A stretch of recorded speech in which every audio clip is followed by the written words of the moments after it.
Right now in Katsina State, something serious is happening and many people are paying attention. Reports confirm that security forces have carried out a fierce operation targeting bandit hideouts across some troubled areas.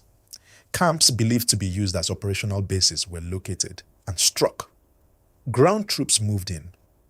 Air support was deployed in specific forest corridors. And according to official updates, several criminal camps were dismantled. Supplies were destroyed and stolen livestock were recovered.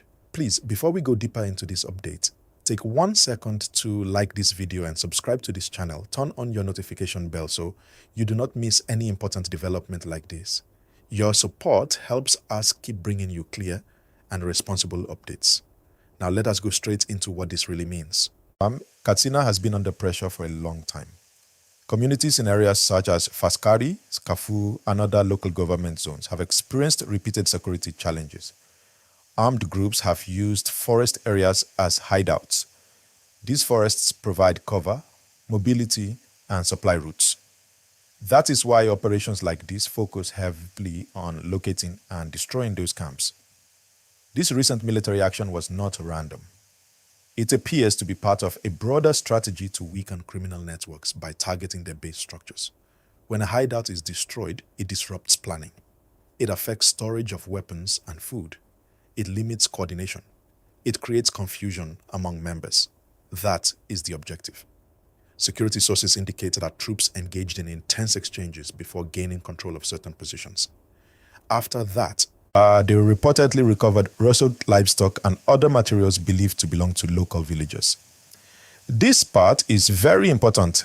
Recovering stolen property is not just symbolic. It cuts off financial strength from criminal groups. Please like this video and subscribe if you appreciate balanced and responsible updates. Let us continue. Now, many viewers will ask, does smashing hideouts mean the problem is over? The honest answer is no. It is a major step, but not the final step. These groups often move. When pressure increases in one forest, they may attempt to relocate to another corridor. That is why sustained operations matter more than one-day headlines. Long-term presence, intelligence sharing, and community cooperation are key. Let us break it down in simple English so everybody understands clearly. Think of it like this. If someone is operating from a fixed base and that base is removed, they lose structure. But if the surrounding environment still allows movement and regrouping, they may attempt to return. So the success of this operation will depend on follow-up actions. Now, another important part of this story is public confidence. When residents hear that the military has dismantled camps, it sends a signal. It tells communities that security forces are active. That matters psychologically. It encourages farmers to return to their fields. It reassures traders who depend on road networks. However, trust grows only when safety is sustained.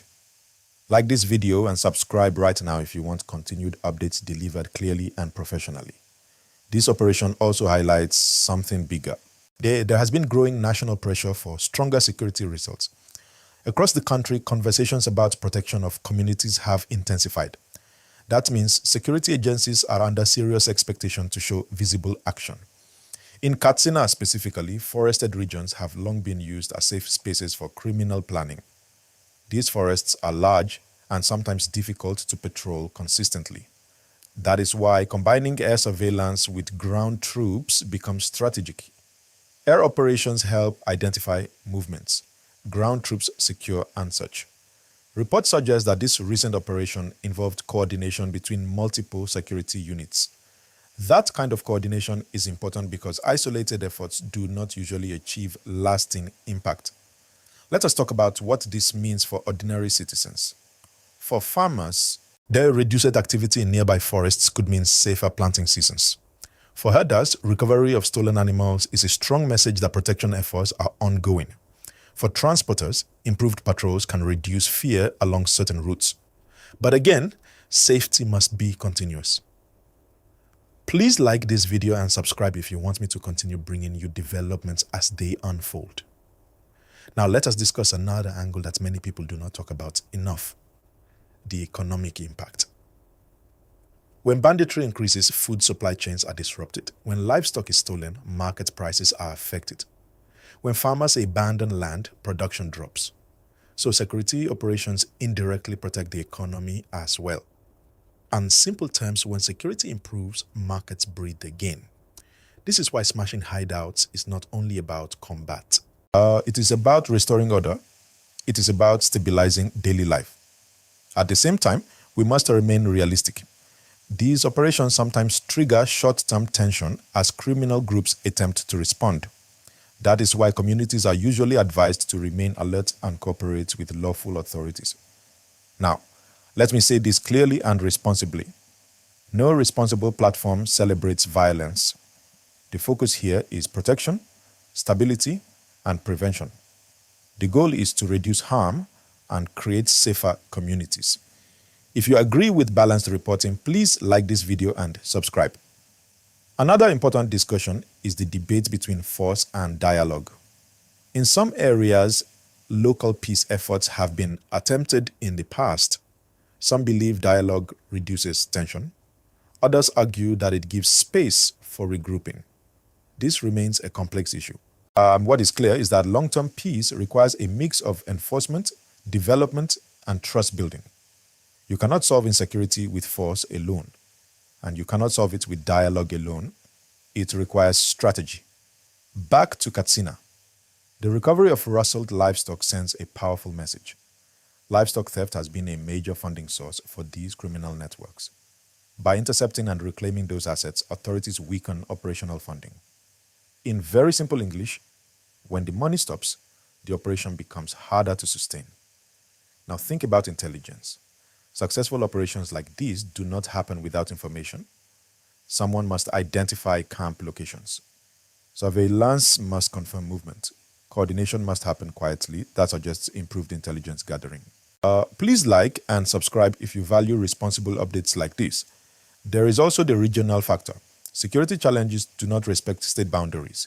Movement across neighboring states complicates enforcement. That is why cooperation between states is necessary. A problem in one forest can easily shift to another region. This operation shows that there is recognition of that reality. Let us also consider morale. For security personnel on the ground, successful operations boost confidence. For citizens, it rebuilds hope. Hope is powerful. When people believe security is improving, they participate more actively in lawful cooperation. However, expectations must remain measured. Stability takes time. Now, many viewers might be asking, what happens next? What happens next should ideally include sustained patrols, monitoring of formal camp zones, and rapid response readiness. It should also include community engagement, encouraging residents to report suspicious movement safely. Security is strongest when citizens and authorities trust each other. Like this video and subscribe if you want continued real-time style updates. Let us slow down and examine the bigger picture calmly. Nigeria's security challenges have been evolving. Different regions face different threats. In the northwest, forest-based criminal networks have been prominent. That is why operations like this are strategic. Destroying hideouts sends a signal. Safe havens are shrinking. But shrinking safe havens must be followed by development plans. When communities are economically empowered, criminal recruitment becomes less attractive. Jobs, education, are an infrastructure matter. So this story is not only about force, it is about long-term solutions. In simple language, remove the camps, secure the roads, support the people. That is the formula. Let me pause here and remind you again. Please like this video and subscribe. It helps the channel grow and ensures we keep delivering clear and professional reporting. Now, emotionally, this kind of headline brings mixed reactions. Some feel relief, some feel cautious, some feel hopeful but uncertain. That is normal. Progress in security rarely moves in a straight line. There are improvements. There are setbacks. The key is consistency. From what we are seeing, this operation indicates active engagement rather than silence. That alone matters. Let me ask you directly, do you believe sustained operations like this will bring long-term peace to Katsina? Share your thoughts respectfully in the comment section.